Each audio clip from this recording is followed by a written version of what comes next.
we have some of it. Go through the forest down here, you get a little further down.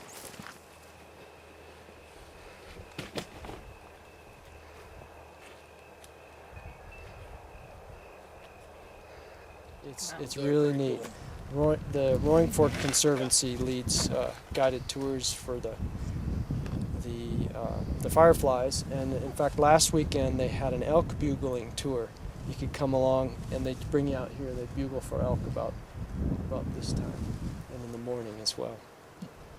So a lot of really special resources here that that you really don't find anywhere else. And I'm standing in front of what we call a cupola, and it's an 8 foot by 8 foot by 10 foot structure that we have in front of this old mine here on the side of Mount Sopris, on the Aspen-Sopris districts.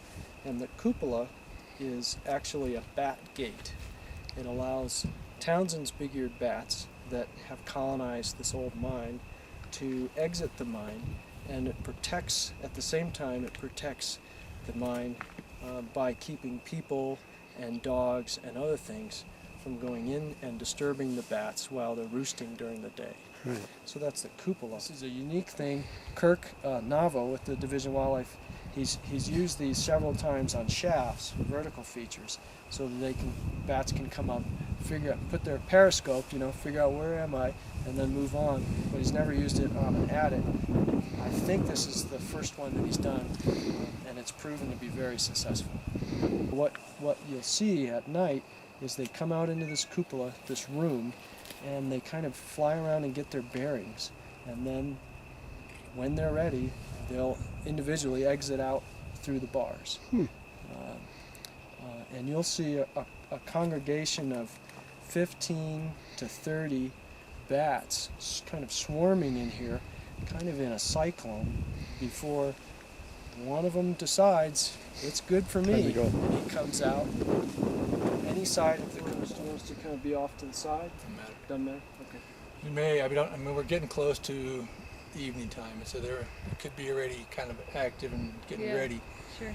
And my going in may have some of them start coming out, so you might just be ready for some bats to be trying to exit.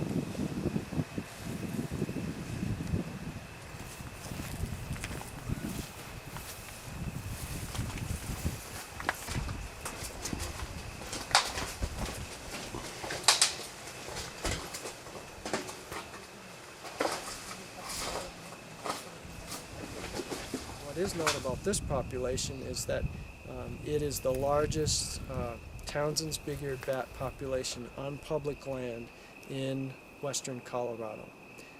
There's a larger population on the Front Range, but that colony is found on private land. So this is the largest colony on public land, and it happens to be here on White River Forest. So that's pretty special for us to protect this site. And based on the range of this species, Townsend's big-eared bat, and the size of the colony, we figured that we've protected about 30 acres of bat habitat, and critical bat habitat in this case because it's a maternity colony. So it's not only the adults, the females and the male adults, but it's the offspring that the females are nursing. In a small cave, I got numbers from like Nexus. You got your bugs, you got good foraging habitat, just in the water. And you can, if you go in and put your hand in just inside there, you can feel how warm that it is. It's 85 degrees in there. Well, you'd think that almost be too warm for bats. For hibernation, it is too warm. 85 degrees is much too warm. This bat hibernates at about 28 to 34 degrees, somewhere in there, Fahrenheit. So it's much too warm. My understanding is that they will feed for several hours, and then they'll have a night roost, and they'll rest for a while, and then they'll go back, and then right before the dawn they come back to their daytime roost. But they'll move around as they forage. But it's incredible to me how many insects a single bat can eat. it's like what 1/3 of their body weight a night. Yeah. So it can be 1,000, 2,000, 3,000 insects per bat Yeah. per night. Is what they can It's pretty consume. phenomenal. Yeah, it's incredible. World's best Yeah. insect control, you know, high frequencies that we can't hear them, and they use a variety of high-tech devices to actually produce sonograms so that you Oh, can really? actually watch the patterns of their call patterns, yeah, their echolocation calls. 2 hours. Slept through the emergence. Yeah. Man, it's hot in there. It's warm. Looks like he's pretty dried up, huh? It's Or is been he- dead for a little while. God, excellent specimen though. Oh my gosh.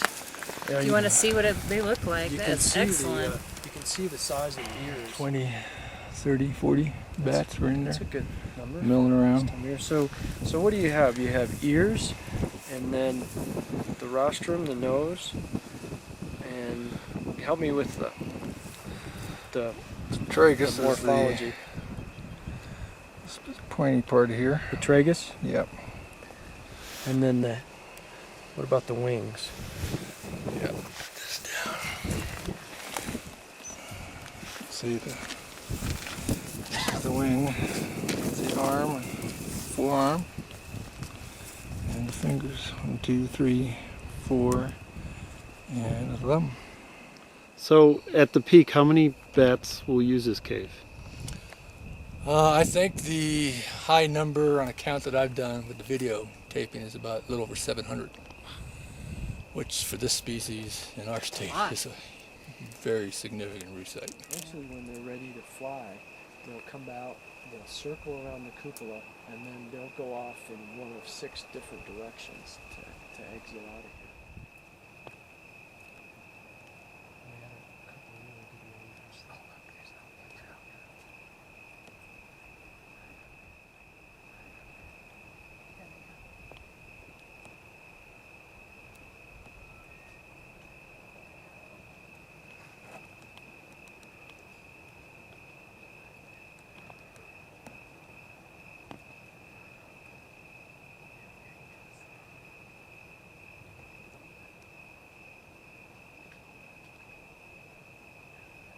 Last year, and I was concerned that we still had a few dozen bats in there.